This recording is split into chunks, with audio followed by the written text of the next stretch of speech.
importance to voters. Andrew, thank you. Thanks, kids. NASA's Perseverance rover is now en route to Mars. Perseverance lifted off from Kennedy Space Center 7:50 a.m. today aboard the Atlas V rocket. It had to enter a protective safe mode because of unexpectedly cold temps, but still, it's on the right path to Mars, where it's going to land in February of next year. And I was lucky enough to get some inside info from someone who has launched into space himself. Dr. Leroy Chiao is a former NASA astronaut and the International Space Station commander. I asked him why this mission is different this time and what it could tell us about life on Mars. Dr. Chiao, we keep hearing that this mission to Mars is a mission of firsts. Which one of those do you think is the most significant?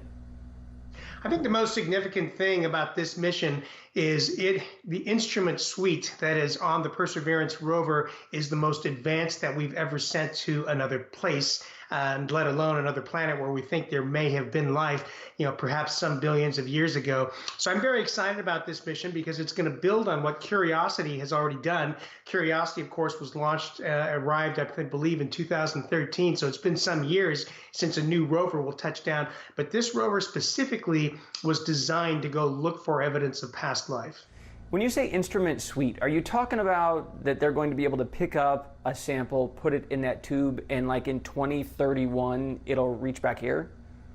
Yes, one of the things that Perseverance will do is take core samples. It'll actually drill down into the the surface of the lake, the former lake, and take out these core samples, leave them there for a future mission to retrieve and return to Earth for analysis. And that's probably what it's going to take to, come up with, if there is evidence, come up with pretty much indisputable evidence that there used to be some kind of perhaps microbial life in the past on Mars. But the other instruments on board the Perseverance will look directly at some of the so-called carbonates, which could fossilize some kind of simple life forms like microbes, things like that, and give us a look into some clues, and maybe some pretty strong clues that hopefully some of those things have been trapped and preserved and do exist. Dr. Chiao, we've had meteorites that they say came from Mars. We've been able to, look at those, examine them. Why is it more important that we have samples that have been drilled down and then sent back? The Mars samples that we have retrieved, from that have come and entered the Earth's atmosphere and survived, there were some tantalizing clues. This was some time ago, but there were some clues that could have been interpreted as fossilized microbes, but they also could have been caused by other things. So it was inconclusive. But it was interesting to see that maybe there were some fossilized microbes in these meteorites. The potential of humans going to Mars. We've heard that this mission could pave the way for that. Do you see that as a reality, and how does it do that? The reality is that we've had the technology to go to Mars for quite some time.